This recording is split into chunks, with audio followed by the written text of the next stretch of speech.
Expanded series का सम निकालना है, अगर इस एक्सपेंडेड सीरीज़ का सम निकालना है तो सबसे पहले मैं इसको कॉम्पैक्ट फॉर्म में लिख लेता हूँ।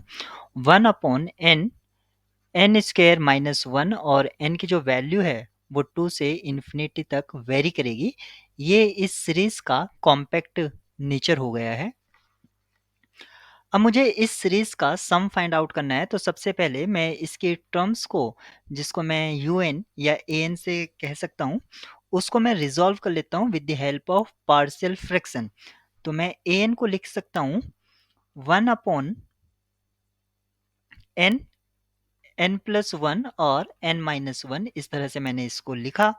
और इसको भी मैं फर्दर लिख सकता हूँ 1/n, आउटसाइड लिख लिया मैंने इसको, और इनसाइड ब्रैकेट के लिखा मैंने n-1 माइनस 1/n+1, और इसके न्यूमरेटर में 2 आएगा, तो इक्वल करने के लिए मैंने 2 से डिवाइड भी कर दिया।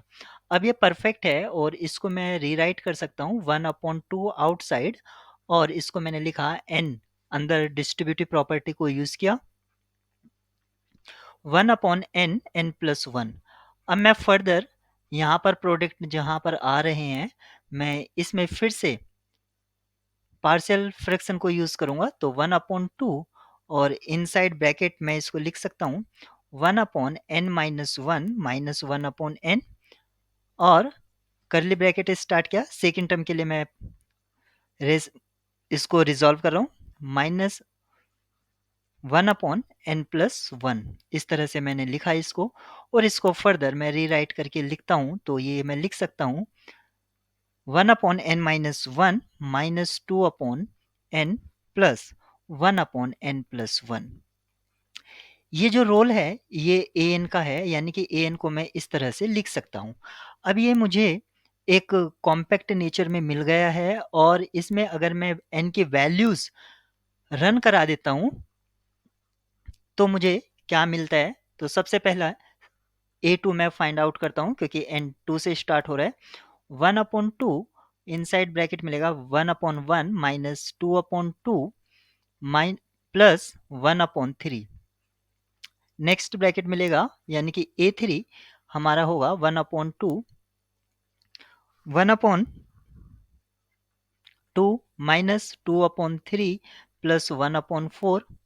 नेक्स्ट टर्म हमें मिलेगी 1/2 इनसाइड ब्रैकेट 1/3 माइनस 2/4 प्लस 1/5। इसी तरह से ये चलता जाएगा हमारा।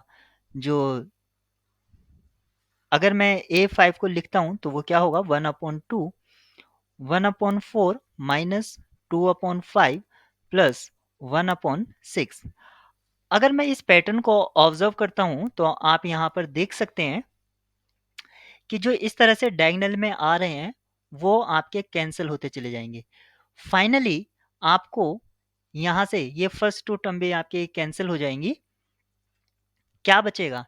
एक तो जो सर्कुलर पार्ट है ये बचेगा, जिसको मैं लिख सकता हूँ 1/2 आउटसाइड, और इनसाइड है 1/2, और ये 3 टर्म्स आपकी बचेंगी। इसको मैं लिख सकता हूँ, क्योंकि अगर an होगा तो ये क्या होगा 1/n+1। इसको मैं लिख सकता हूँ 2/n, और ये भी मेरा क्या होगा 1/n। तो फाइनली मुझे क्या मिलेगा 1/n minus 2/n plus 1/n+1। ये जो होगा ये मेरी, अगर मैं a1 plus a2 plus a3 निकालता हूँ तो जो सम होगा वो इसके इक्विवेलेंट होगा।